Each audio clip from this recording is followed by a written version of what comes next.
intentar dar esperanzas de que este alto el fuego puede convertirse en algo más allá de un alto el fuego de 4 días, que se pueda convertir en algo permanente. Comenzamos enseguida ya el programa. Hoy miramos a Alemania, miramos al PIB que ha salido en el día de hoy, miramos al Banco Central Europeo y a las distintas palabras que han ido saliendo a lo largo de esta tarde. Hoy de Guindos, por cierto, ha dicho que no hay recesión, pero ha confirmado que son culpables de muchas cosas. Vamos a hablar también de la OPEP, de la jugada maestra que está preparando ahora, consultando con quienes saben perfectamente cómo se mueven los hilos del mercado, consultándoles qué es lo que está pasando para que el petróleo de repente, día tras día, esté cayendo y esté desplomándose con una volatilidad inmensa. Pero antes, agenda de la tarde. Javier Luengo, muy buenas tardes. ¿Qué es lo que nos espera para el día de hoy? Sobre todo importante lo que ocurra dentro de aproximadamente media horita, un poquito más, 15:45 hora española. Ahí tenemos dato importante.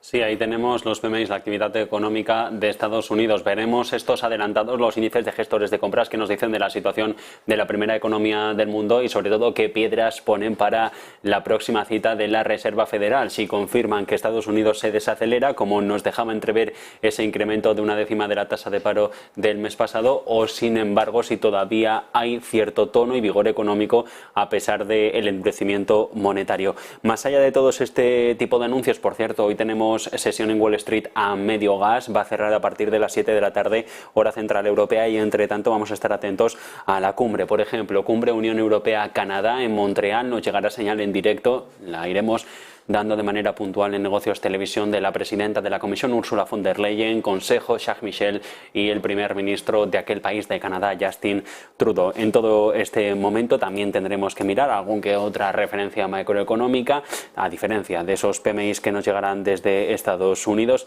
Por ejemplo, tendremos números de balance presupuestario o cuenta corriente en el caso de México. Marta.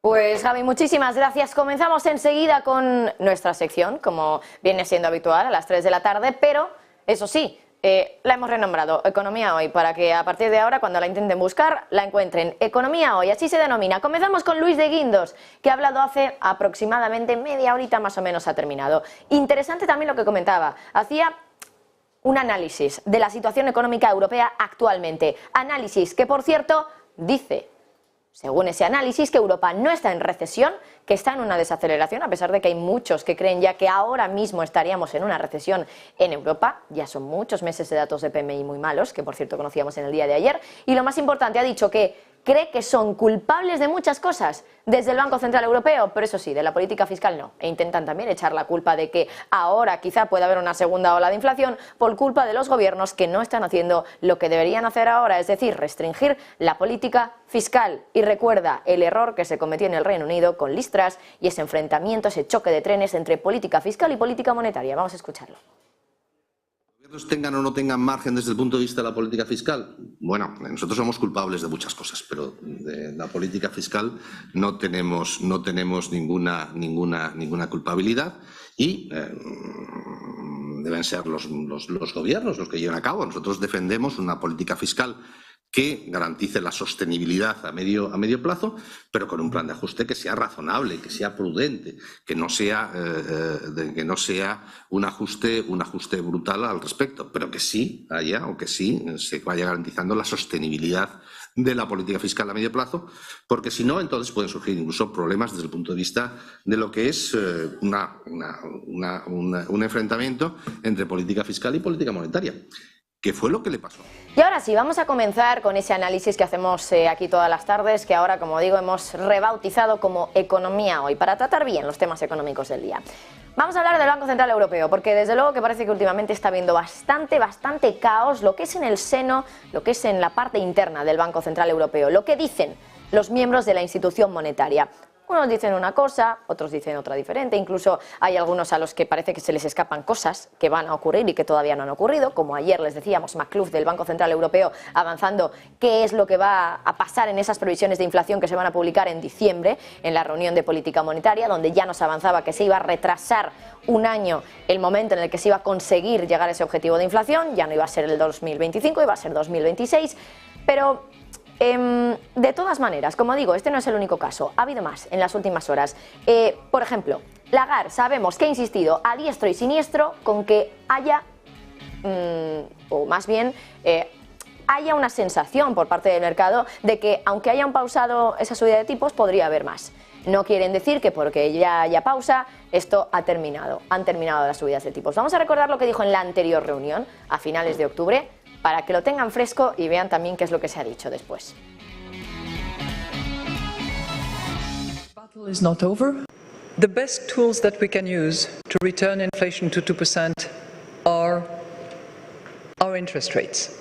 And this is what we are using, and I just want to mention that the fact that we are holding doesn't mean to say that we will never hike again.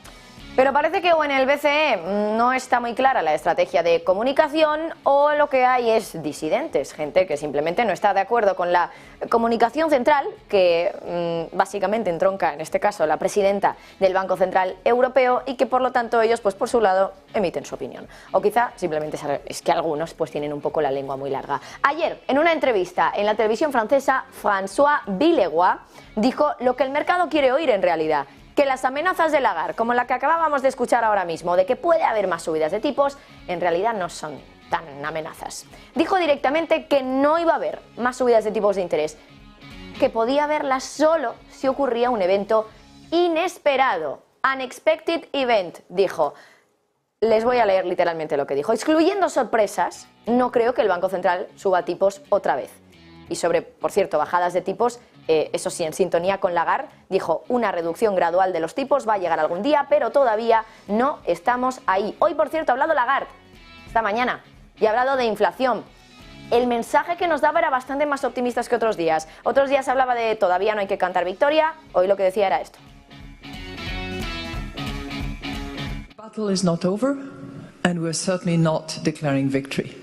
But if you look at the progress that has been made, and if you look back to the highest reading of inflation that we had a year ago in October, in the euro area, not specifically in Germany, but in the euro area, it was 10.6.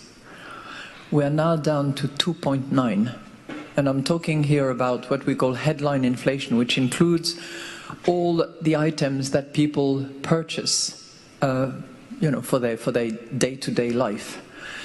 So I think this is progress.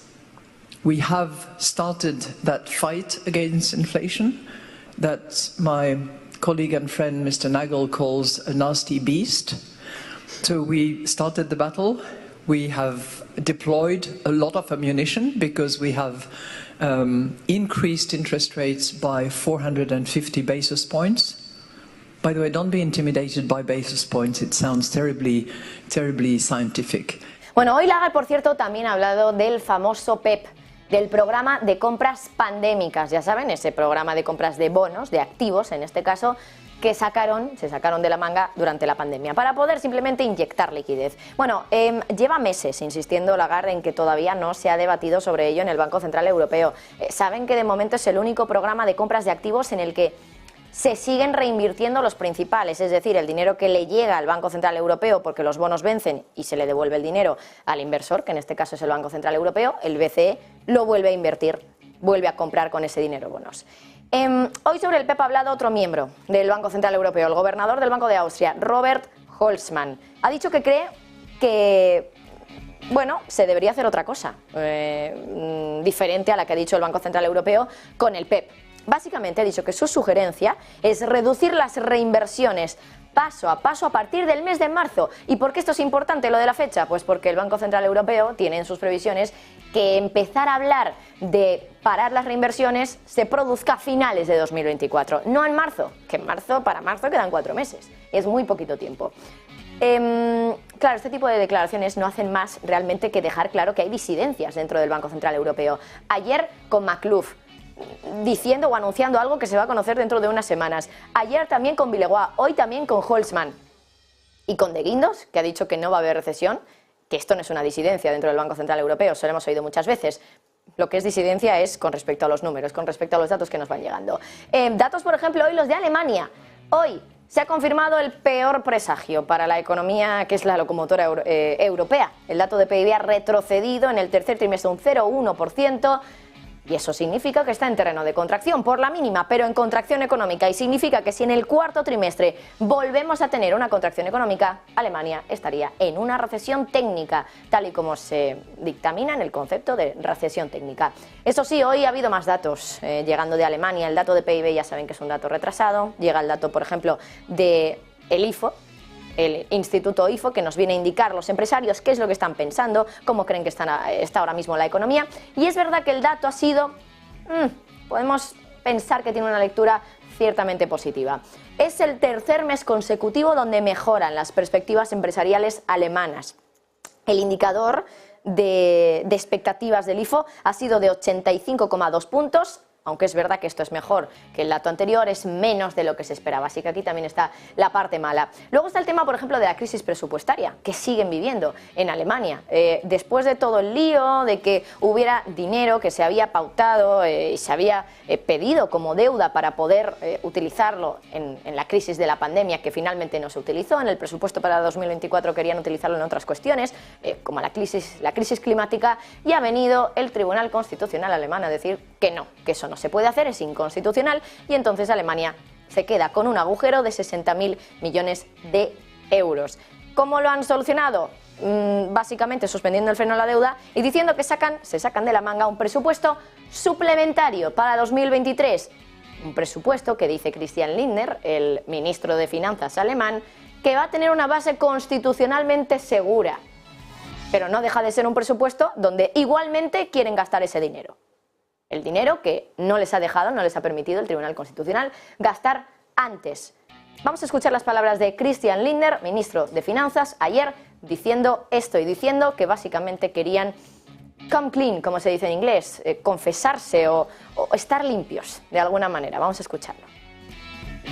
Sprache mit dem Bundeskanzler und dem Vizekanzler werde ich in der nächsten Woche einen Nachtragshaushalt für dieses Jahr vorlegen. Wir werden die Ausgaben insbesondere für die Strom- und Gaspreisbremse jetzt auf eine verfassungsrechtlich gesicherte Grundlage stellen. Dazu bedarf es dieses Nachtragshaushaltes. Ich betrachte es als meine Aufgabe, jetzt reinen Tisch zu machen. Wir können erst dann wieder über das Jahr 2024 und die nächsten Jahre sprechen, wenn wir einen rechtssicheren, einen verfassungsrechtlich gesicherten Zustand haben. Y todo esto mientras ayer, en una entrevista que se le hacía a la directora gerente del Fondo Monetario Internacional, a Kristalina Georgieva, le daba un tirón de orejas a España, a Francia, pero también a Alemania, que seguramente ustedes habrán pensado un poco en las tres Marías de Europa, que son España, Francia y pueden ser también Italia, ¿no? Bueno, pues no ha sido Italia, ha sido Alemania, el otro país al que también se le ha dado un tirón de orejas por parte de Georgieva, la directora gerente del Fondo Monetario Internacional. Dice que estos tres países tienen que abrocharse el cinturón y hacer ajustes ya, ajustes que desde Alemania, desde Berlín, parece que no quieren hacer, porque siguen queriendo gastar todo ese dinero que desde el Tribunal Constitucional se les ha dicho no. Pasamos a otro tema por último. Por supuesto, seguimos mirando en el día de hoy al petróleo. Sigue bajando, pero no tanto como en los últimos días. La OPEP está preocupada por lo que está ocurriendo en el petróleo, desde luego. Y esa preocupación está llegando ya a un nivel que está haciendo que dentro de la OPEP haya habido un panel técnico, es decir, los expertos de la OPEP, digámoslo así, que ha invitado esta semana a uno de los principales operadores de los mercados financieros para básicamente les hagan una presentación para averiguar qué es lo que está pasando con el precio del petróleo. Y no son cualquiera. La empresa en cuestión a la que han invitado para que les den todos los detalles de qué está pasando en el mercado, quién mueve los hilos, cómo se está moviendo ahora mismo, es Onyx Capital Group. Y si no les suena, ya les digo yo que es el mayor creador de mercado del mundo por volumen de swaps de petróleo. Negocia 25.000 millones de barriles equivalentes al año. O sea que tiene mucha información sobre cómo se mueven los precios, sobre cómo se mueve el mercado, la trastienda del mercado, los swaps, derivados, que ya saben que es lo que finalmente nos dictamina el precio del petróleo, siempre lo miramos en futuros. Bueno, pues esta empresa dice que posee un conjunto de datos que analiza las posiciones de mercado para predecir cómo se comporta el mercado. Y una de esas diapositivas que le han mostrado a la OPEP, según Reuters, dice lo siguiente, dice: el sentimiento del mercado ha sido fragmentado durante gran parte de este año, pero la evidencia es que ha habido un cambio reciente en el sentimiento colectivo a bajista. a medida que nos dirigimos al final de año, de 2023. O sea que a la OPEP, quien sabe cómo se están moviendo los hilos del mercado, les ha venido a decir a los expertos, a los técnicos de la OPEP, que clarísimamente ahora mismo lo que tenemos es un mercado bajista, un sentimiento bajista, y eso a la OPEP no le gusta. Ya saben que dijo que directamente iba a ir a por los especuladores que intentaran especular a la baja con el precio del petróleo. Más material visto por Reuters, por cierto. También ese material muestra que los futuros del Brent han sufrido dos ventas significativas desde el comienzo del trimestre, la primera el 27 de septiembre al 2 de octubre, impulsada por debilidad en mercados de gasolina de Estados Unidos y por los especuladores financieros. Y todo esto se produce mientras la OPEP retrasa esa reunión, que tenía que producirse en primer lugar el 26 de noviembre, este domingo, y que finalmente se va a producir el día 30 de noviembre. Y todo esto, como digo, también mientras, claro, hay expertos, cada vez más casas de análisis, que ponen en duda un poco el poder que tiene la OPEP para poder dictaminar los precios. Danske Bank, por ejemplo, emitía una opinión hace unas horas diciendo, y les voy a leer literalmente lo que dicen: en nuestra opinión, la OPEP tiene más poder para hacer bajar los precios del petróleo que para hacerlos subir. Más poder para hacer bajar los precios del petróleo que para hacerlos subir. La producción total del cártel ya es baja y dudamos de que realicen nuevos recortes sustanciales para elevar los precios del petróleo. Es decir, que desde Wall Street, desde el mercado, no se fían o no se creen más bien que la OPEP puede hacer subir mucho los precios del petróleo. Por lo menos la OPEP sola, sin ningún otro factor externo. Así que de poco sirve que a la OPEP le esté diciendo uno de los grandes market makers, como se les denomina en el mercado de swaps de petróleo, le esté diciendo que el mercado está bajista, algo que ya sabemos todos. Pero desde la OPEP lo quieren saber desde aquellos que más saben, que en este caso son los market makers. Cambiamos de tema, vamos a repasar rápidamente cuáles son algunas de las claves más importantes del día de hoy. Hoy, por supuesto, con la mirada puesta en Israel, porque Javi se ha confirmado